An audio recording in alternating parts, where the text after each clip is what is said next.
pessoas se olham e se beijam numa festa genial. Na madrugada, vitrola rolando um blues, tocando B.B. King sem parar. Sinto por dentro uma voz. Cara, os bailes era a gente ia pra se divertir. A gente ia pra dançar, a gente ia pra de repente chupar a dança do cara que veio com uma outra parada, outro que vinha com um lance novo. Era danças de turmas mesmo, assim, você via 100 pessoas fazendo os mesmos passos e passos incríveis. Tinha muita coisa importada? Tinha, mas eu acho que a gente era mais livre pra criar. Para mim não existe o grafite legal. O grafite legal é mural, é arte de rua. Eu queria tocar funk, eu queria ser preto. Eu ia pra praia, eu ficava preto, cara. Hoje não, hoje eu vou à praia, eu fico vermelho. Eu gostava muito de hip hop, né? Assim, eu achava que era a coisa mais interessante que estava acontecendo no momento na cultura planetária. E uma vez, também passeando pelo rádio, eu parei numa determinada rádio que estava tocando, acho que Run DMC. E durante o intervalo, havia anúncios de vários bailes pela cidade. E aí eu anotei os endereços e um dia eu fui. E para mim foi uma descoberta fascinante, né? Porque eu não sabia que tanta gente dançava aquele tipo de música todo fim de semana na cidade que eu vivi. Então não era só coisa de dançar, do lance acelerado, não. Tinha da fé, não quero mais saber de ti, sabe? Tinha tim. Então os bailes todos da Zona Norte, periferia, que começaram a invadir também depois, né? A Zona Sul, o Brasil inteiro. Eram passos muito elaborados e feitos por todo mundo ao mesmo tempo. Isso acabou um pouco. A dança ficou mais individualizada hoje em dia, né? Mas hoje é diferente. Hoje não tem aquela coisa de turma, de pelotão, sabe, dançando. E o bacana do baile era quando o baile inteiro começava a fazer o mesmo passo. Você ri da minha roupa, você ri do meu cabelo, você ri da minha pele, você ri do meu sorriso. Aí o time ligava, o Ivanilton, Michael Sullivan, quando ele brigava comigo, quando ele falava tranquilo era Ivanilton, que era meu irmão mais velho. Quando não era Michael Sullivan, você não pode... A Sandra de Sá cantou essas canções, eu poderia cantar melhor. Você sabe, você fez as canções para ela, mas você não pode estar falando por aí que era a rainha do soul. Eu que tenho que dizer, eu sou o rei do soul, eu que tenho que dizer quem é a rainha do soul. Falei, Tim, eu não estou falando, as pessoas estão falando. Não, você está falando. Eu falei, mas ela não merece? Merece, mas eu tenho que falar. Você não pode estar falando. Você é meu filho musical, então você é no máximo, é o filho do rei do soul. Não pode estar dando nome a ninguém. Só eu que posso. Isso era 4, 5 horas da manhã. Vale o que vier, vale o que vier, vale o que quiser. Só nobody dançar homem com homem, nem mulher com mulher. O resto vai! E atenção! Atenção! Alô! Cuidado, uma nova ordem! Siga lá! Liberou geral! Quando me chamam assim, a rainha disso, pô, legal, eu fico altamente orgulhosa. Porra, bicho, mas Black Music, aí, eu sou rainha, legal, da música preta, né? Música preta, o que é Black Music? Mas, pô, mas vamos falar em português, a gente merece. Até pelo som fantástico que a gente faz, vamos chamar de música preta, né? Não, por que não? É a real.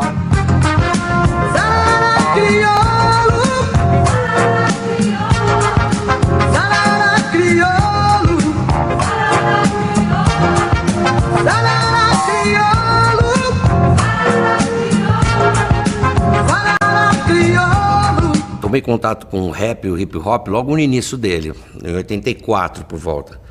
Eu ganhava uma grana ainda fazendo um bico de disc jockey em algumas casas noturnas, tocando sempre aquela onda do rock da época, né? E como colecionador de discos na época, eu recebi de um amigo que era um cara importante da gente, que era o Caíto Gomide, que foi um cara que foi um incentivador, foi um mentor do Ira, bem no início da nossa carreira. Ele me trazia algumas coisas de fora, foi a primeira vez que ele me trouxe os primeiros discos do Run DMC, alguns singles, LPs, 84, eu via aquele negócio, aquela forma de cantar, o scratch, e os caras misturando, no caso do Run DMC, misturando guitarras de rock, eu pirei com aquilo, né?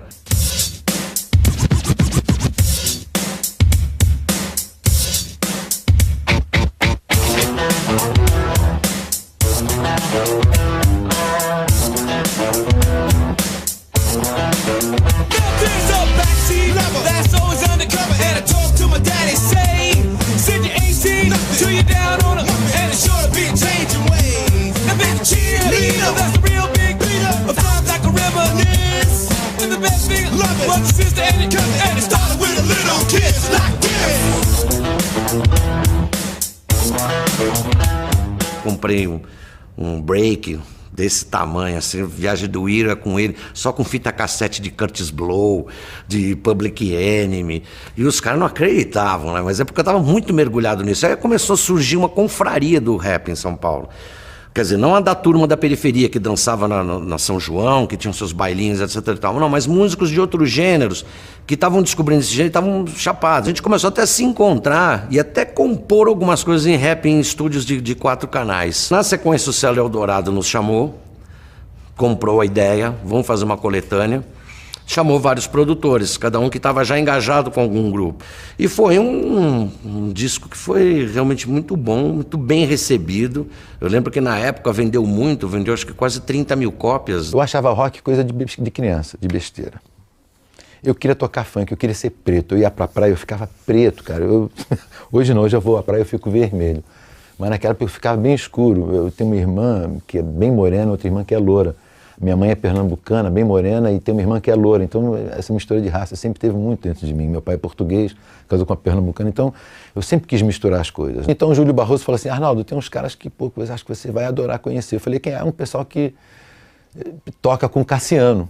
Eu já adorava o Cassiano, falei, pô, que maravilha. Então, o Júlio Barroso é que me introduziu ao Cláudio Zoli e ao Paulo Zidane. Paulo Zidane era parceiro do Cassiano, fazia as letras, um grande músico também.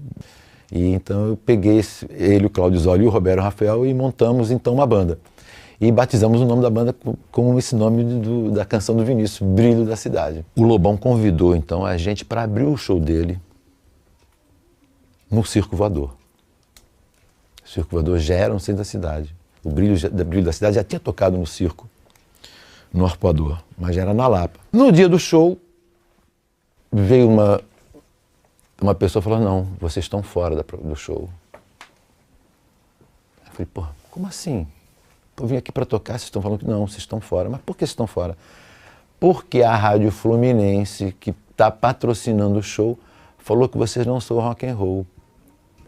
Cara, eu fiquei tão puto, bicho, tão indignado com essa caretice da Rádio Fluminense, que eu até gostava da Rádio Fluminense, apesar de achar de rock uma coisa bobagem de criança. O cara teve a coragem de falar para mim que a gente não ia abrir o Lobão, porque os ouvintes dessa porcaria dessa Rádio Fluminense, quer dizer, eu adoro a Rádio Fluminense, mas sou um bando de idiotas que ouvia a Rádio Fluminense, falava que o Brilho era uma banda funk de subúrbio. E eu respondi para ele, qual o problema de ser uma banda funk de subúrbio? O disco do Brilho foi meio que um disco fora da curva, como diríamos, do B-Rock, porque ele não era basicamente um disco de rock, era um disco de funk, rock, rap. Já entrou direto com uma música, um super hit na parada. Apesar do show do Brilho ser explosivo, talvez o disco a gente não tenha conseguido passar toda essa explosão que era o show, mas os shows eram muito empolgantes, porque a gente era muito bom no palco. Na madrugada de trola rolando um blues, tocando BB King sem parar, sinto por dentro uma força vibrando, uma luz. Eu fiquei muito surpreso quando o Ed Mota me chamou para produzir lá o álbum do Conexão Japeri, que era uma banda que ele era o cantor, né? E a gente via os shows dele nos lugares pequenos aqui, no Circo Voador.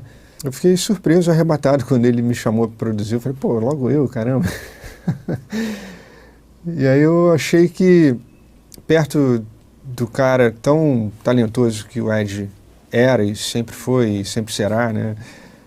Acho que o meu papel era mais meio que arrumar um pouco a bagunça, né?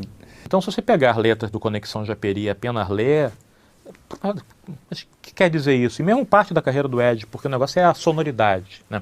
O modo como as sílabas vão juntando e vão fazendo. E claro que ele tece uns retratos assim de um Rio Zona Norte, suburbano, né? Ele é da Tijuca, né? Mas a letra é secundária, o que importa é o balanço, o que importa é o swing, a sonoridade. Foi pro céu.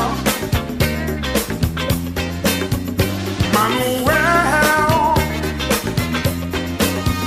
foi pro céu. Nessa época, a Globo chamava para cada novela, tinha novela das 6, das 7 e das 8. Eles escolhiam um diretor artístico de gravadora para fazer. E me escolheram para fazer o outro, que era a novela das 8. Eu sei que eu cheguei lá e mostrei o Fausto Fawcett. Pô, o nego chapou, né? Falou, porra, o que é isso? Exocet, calcinha, não sei o que, aquela loucura, né? E a gente apareceu ali, né? E por que chamou atenção? Obviamente por causa da Cátia Flávia, mas ele acabou virando um disco, né, conceitual, etc., mas que tinha uma coisa que aí dá uma, digamos assim, uma sensação de missão cumprida. Copacabana era um bairro que estava, né, ele foi substituído por Ipanema, Leblon, né, depois. E o disco fala de Copacabana o tempo todo. Assim, olha, Copacabana não é mais, não tem ponte, porque ela não precisa de ponte, ela já é o point. É só você sair de lá, de Copacabana, e ir para um outro bairro, ou de um outro bairro para Copacabana, você chegando pela Francisco Otaviano, pelo Túnel Velho, pelo túnel, você já sente uma eletricidade no bairro que não tem nos outros. Pelas noites por pan, ficou famosa por andar no cavalo branco. Pelas noites por pan, toda nua, toda nua. O grafite ele tem duas correntes muito distintas, assim. Uma que é o grafite ligado ao desenho, a expressão da ocupação mesmo, as artes plásticas, ligado à academia, e outro, o grafite mais ligado ao hip hop, ao movimento hip hop americano. Eu me considero um pioneiro nesse movimento do grafite, que é ligado às artes visuais, que são as questões das intervenções urbanas, projetos sociais, o ativismo, enfim. Eu acho que o grafite e pichação é a mesma coisa, né? Eu não vejo a diferença entre grafite e pichação, né? Porque são o mesmo conceito, é você ocupar o espaço sem permissão. E eu tenho essa lembrança de nos anos 70 você não podia sair. Se você saísse e encontrasse a polícia, você estava numa situação, era uma coisa muito subversiva, é exagero, mas assim, era aquela coisa meio escondida e tal. E subitamente começou a surgir na cidade umas imagenzinhas, aquele grafite super bem feito de stencil, sabe? Normalmente era um coringa, assim, fazendo um malabarismo com umas bolinhas. E o Alex Valauri começou a mapear a cidade, numa época que não tinha nenhum grafite. Os meus grafites do Alex era uma bota preta de salto alto, de mulher. E ele começou a fazer a mão livre, o resto da personagem. Essa personagem acabou chamando a Rainha do Frango Assado. O frango é um outro ícone, imagem que ele criou, né, do universo dele, que era um frango, tipo um frango de geladeira, né? Que acabou estilizado. Ele acabou fazendo isso na cidade, usava como stencil. Ele acabou fazendo uma ligação dessa personagem, da bota, com o frango assado. Mas os grafites do Alex eram mágicos e você se sentia assim, com uma coisa totalmente alternativa e inesperada. Eu estava cansado de tomar cana, de ser preso, e eu estava com um monte de BO, tinha boés, o cara entrava na delegacia e baixava lá, minha ficha era grande, então isso me atrapalhava, enchia o saco. Então a gente começou a conversar com a prefeitura para pedir, para ter outra relação. E quando a gente começou a fazer o Buraco da Paulista, foi uma coisa que foi meio inédita, então, porque a gente começou a pintar no domingão, no fim de semana, e as pessoas começaram a perceber, e outras pessoas, outros bairros, vinha gente de São Bernardo pintar também. Era um domingo com 1000 gente fotografando, filmando, documentando aquilo, virou uma festa. E a polícia não tinha mais como brecar. Isso é muito louco, muito legal. E até hoje é grafitado. Assim, meu trampo no buraco da polícia, está lá até hoje.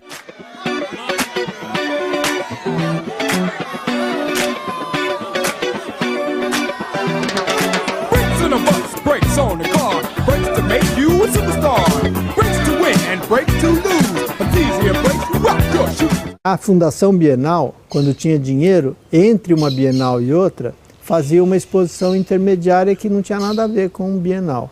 Aí teve esse ano que tinha a Trama do Gosto. Quando teve a Trama do Gosto, que foi uma exposição na Fundação Bienal, que eu participei, o Tupi, mas os primeiros grafiteiros, quem fez a curadoria, quem convidou foi o Alex.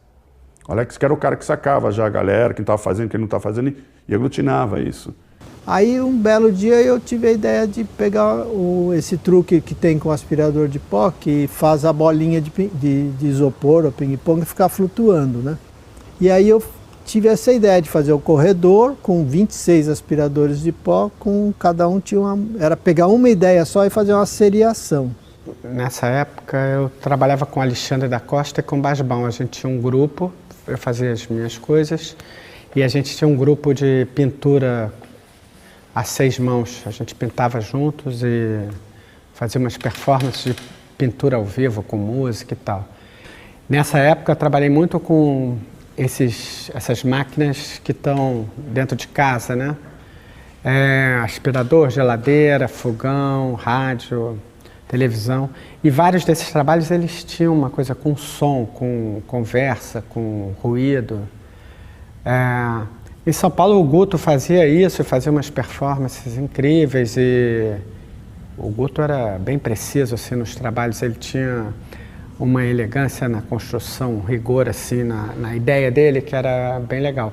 O meu trabalho era um pouco mais sujo, mas um pouco mais não tão claro quanto o dele, né? Mas eu admirava muito o trabalho dele. As performances são eu entendo mais como uma modalidade das artes plásticas, onde o artista vai realizar uma ação, né? E essa ação é vista por uma plateia, assim, né? E aí o Granato um dia estava na Galeria São Paulo, ele falou: Guto, quer fazer uma performance? Eu falei: tudo que eu quero é fazer uma performance, né? Aí ele falou: então é no Centro Cultural, sei lá, quinta-feira que vem, tem 1 minuto. Ele convidou 60 pessoas para cada uma fazer 1 minuto. Aí naquela semana eu me dediquei em pensar numa ceninha assim, eu fiz e adorei, assim. Falei: nossa, que legal que é o palco, né? Eu nunca tinha pisado no palco, assim. Aí eu falei: eu quero fazer mais, né? Teve um momento aqui que tiveram várias performances nos bares, uns lugares, e na rua também, coisas. Junto com o Alexandre e com o Ricardo, nós fizemos, e com a Sandra também, algumas performances que usavam vídeo e eram às vezes transmitidas para o público por televisão, a gente ficava num lugar fazendo umas coisas que eram transmitidas e tal. Porque a performance, segundo dicionários e definições, e uma delas que eu gosto muito é o teatro do artista plástico, né? Então a coisa do artista plástico fica mexendo com materiais, né? Não apenas a coisa figurativa, que é bacana pra caramba, mas também os parangolé, né? Ver o mundo como um imenso parangolé. Aí eu comecei a pegar todos os objetos que eu tinha e tentar criar uma cena com eles, né? Aí no ano seguinte, 83, eu apresentei a Eletroperformance. Então eu peguei rádio, TV, aspirador de pó, ventilador, que mais tinha? Telégrafo, máquina de escrever elétrica. Peguei o que tinha em casa, assim, falei: com cada uma eu vou criar uma gag, né? Criar uma cena, assim. Aí foi maravilhoso também, foi uma performance, foi convidada para Bienal. O Aguilar começou a montar uma banda performática. A gente tinha muito na casa dele, o Arnaldo morava lá, o Arnaldo Antunes, né? E também ia fazer parte, era uma coisa assim. E aí, como tinha umas musiquinhas, ele precisava de um backing. Então ele chamou a minha, a Noris, e eu acho que a Dequinha era a terceira. O Aguilar fazendo a banda performática, o Paulo Miklos, o Tomás tocava, o Arnaldo também fazia, a Gô fazia, a Regina. Foi meu primeiro contato, e talvez um dos pouquíssimos que eu tive com performance. Eu ia direto para São Paulo, para a casa do Aguilar, entendeu? Aí vi lá o comecinho dos Titãs, tinha Separados, né? Tinha o Trio Mamão. Se você pensa que é Átila, o flagelo dos deuses, destruindo o dia, o bem. E eu gosto de uma coisa que, por exemplo, que obviamente tinha no Asdrubal, e tinha na Nuvem Cigana, e todos os grupos me fascinavam, os Novos Baianos, todos esses que eu estou falando, tinha uma vitalidade também de expandir, entendeu? Sabe aquele negócio?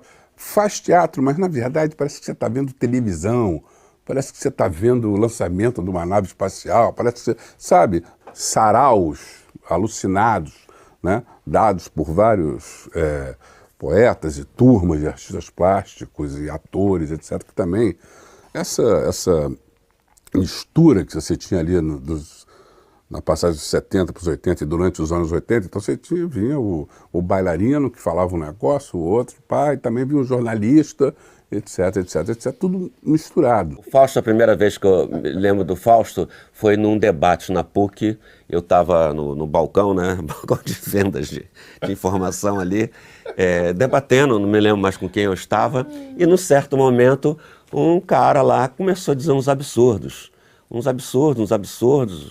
estudante.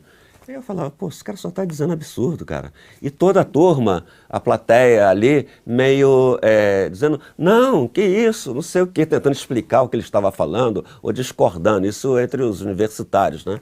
E eu pensei que era a mesma situação que eu vivia muito, que era eu falando, tentando dizer alguma coisa, e as pessoas dizendo que, não, peraí, que isso que você está dizendo? Eu me identifiquei muito com esse rapaz, tá entendendo? E aí, sei lá o que foi que aconteceu. Eu gostava da coisa daquele cara, quando ele colocava um disco no toca-disco e soava aqueles Bee Gees, tá entendendo? E ele mandava o texto dele, a poesia dele, junto com a performance dele, que era uma coisa que eu fazia nos anos 60 e tal, no tablado, e na casa de colegas, e em shows pequenos assim, e via que os colegas ao lado, todo mundo gostava daquilo. Ficou famosa por andar no cavalo branco pelas noites por fã.